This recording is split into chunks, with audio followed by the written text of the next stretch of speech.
What's up, everybody? This is Crystal And Mal. Podcast Quick Drill, where we give a specific opinion on one topic instead of the many topics that we do on our shows on Mondays and Wednesdays. Um, Gearing up for our 100th episode, too. But right now, we're going to give you the quick drill. We're talking about Brandon Aiyuk. He's possibly could be a Steeler any minute now. He could possibly be in the morning. We're doing this on Wednesday night. So Thursday morning, we could be talking about Brandon Aiyuk being a Steeler. But for right now, the ink hasn't dried. He hasn't signed on the signed over on the dotted line, possibly getting a new deal. I'm hearing anything between 26 point something $1 million a year for him. I know the Browns were in the mix. Um, the Who else was in the mix? The Browns were in the mix. Patriots were in the Patriots mix. in the mix. The Steelers were in the mix in the beginning, then supposedly they dropped out. Washington was supposedly in the mix too, but then they backed out. But now, ultimately, all those teams will drop out. The Steelers are back, and they verbally agreed. They're probably just ironing all the particulars out. But I ask you, Maul, how do you feel about Brandon Ayuk going to the Steelers? I think it's a interesting fit to me because I think Brandon Aiyuk would fit, especially with the whole dynamic with Russell Wilson and Justin Fields. Obviously, I assume they're going to get better quarterback play than what they did last year. But the interesting dynamic for me will be the George Pickens situation. We already see homies already like, he's asking for the ball. He's very demonstrative in what he is, and we all know George Pickens is a hell of a talent.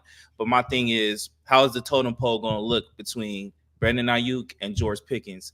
Like both of these guys want to be number ones. Both of these guys want to prove something. Brandon Ayuk wants to prove that he can be an elite number one receiver outside of what the 49ers have. And George Pickens is also itching to be a number one receiver. So I'm very curious to see how that dynamic goes. Obviously, Mike Tomlin has a plethora of experience, from the likes of, Antonio Brown and Le'Veon Bell situations and stuff like that. So that'll be the one thing that I would definitely keep my eye on if the ink dries with this trade with the Steelers is the whole dynamic between George Pickens and Brandon Aiyuk, the totem pole, how it's going to go about. And if one starts seeing more balls than the other, how does that play out? How does emotions get involved? We know both of these guys are very prideful individuals, which we all can respect. We see the talent amongst both of these guys, but that would definitely be the big thing for me as far as like if he were to go to the Steelers.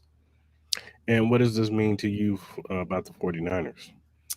Look, man, will it hurt that? It depends on what they get back. Now, if they get a situation where they can get obviously with the Steelers, it depends on what they're going to get back. Obviously with the Patriots, you were hearing about Kendrick Bourne. With the Browns, you were hearing about maybe Amari Cooper and picks and so on and so forth. So I'll be curious to see if it is the Steelers, what goes back to the Niners. It doesn't obviously you don't have Deontay Johnson there no more. That would have made sense if he was still on the roster. I don't see them trading George Pickens. I think that would be a situation. I don't see that happening, but you never know. You never know what's going on in these deals. But overall, I think with the 49ers, they do have a lot of talent. It's just an interesting thing for me that you have the situation with Debo. I love Debo, but he can be injury prone. And then you got to figure out what you're going to do with him next year. So if you do trade Brandon Aiyuk, it's pretty assuming that you're going to probably keep Debo Samuel. You just gave Christian McCaffrey a re-up. You still got to figure out what you got the re-up with Trent Williams. He's holding out. Fred Warner and all these guys. So the talent is there. I still expect the 49ers to still be an elite team. But look, they're already having a lot of injuries already heading into the season. The rookie wide receiver Persall, he's injured with a shoulder injury. I think he got injured like a couple of days ago or yesterday. So that would be an interesting part. But we all assume the 49ers will still be competing for a number one seed with the NFC. Yeah, back to your point with Brandon Ayuk going to the Steelers, and him and George Pickens coexisting. Um, it is going to be something to watch, but I think if anybody can make it work, because he's had trouble wide receivers in the past before with Antonio Brown, Martavius Bryant, just to name a few. Mike Tomlin has dealt with this before, so I think that he'll get the best out of those two guys right there. And if I think if George Pickens, if anybody, he'll be on the outs if he can't make it coexist and work with Brandon Ayuk and Justin Fields or Russell Wilson, whoever is the starting quarterback. Um, as far as the 49ers go, I think the 49ers will be fine. They're a run based team anyway. You still got Christian McCaffrey, you still got Debo Samuel, still got George Kittle over there.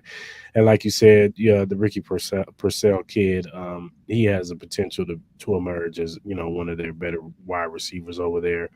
They just signed the Jennings kid. Hmm. He made a lot of plays in the playoffs and in the Super Bowl. He was pretty much their best receiver Yeah, he in the was. Super Bowl. Hmm. So they got talent over there, and as long as that defense is playing the way it's always accustomed to playing, they'll always be in games.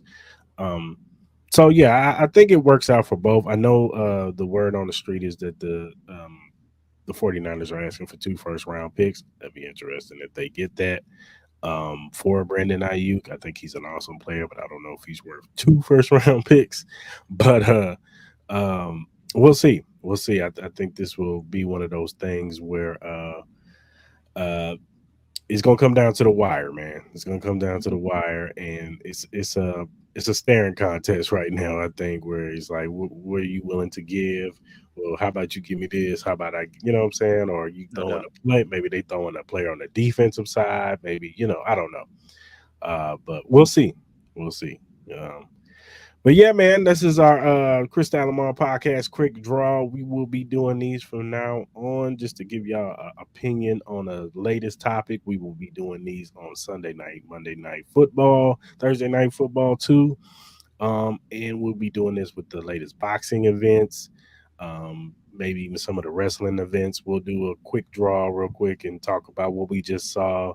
We'll even do this with possibly, new movies, a movie review or something like that, music review. We'll do a quick draw real quick and give our views on those too. So be looking out for that. And also remember Monday. It's our 100 episode celebration. 100. We will be having a few guests on there. Shout out to Miss Ball and D. Shout out to Show, and possibly a few other people we're trying to get on the show. So it'll be a full panel of us on here talking crazy, talking trash, and having fun, man. Because we're trying to celebrate 100 episodes. So be with us Monday, 6 p.m. Pacific Standard Time. I know that's kind of late on the East Coast, but hey, you know, come through. We'll Hey, make it's it better. work. It's better than nine. So Yeah, yeah, yeah, you yeah. know, So, yeah, so yeah. yeah, jump in the live with us, and man, we're gonna have fun, man. So, and we appreciate y'all for tuning in with us. This is the Crystal Mall Quick Draw.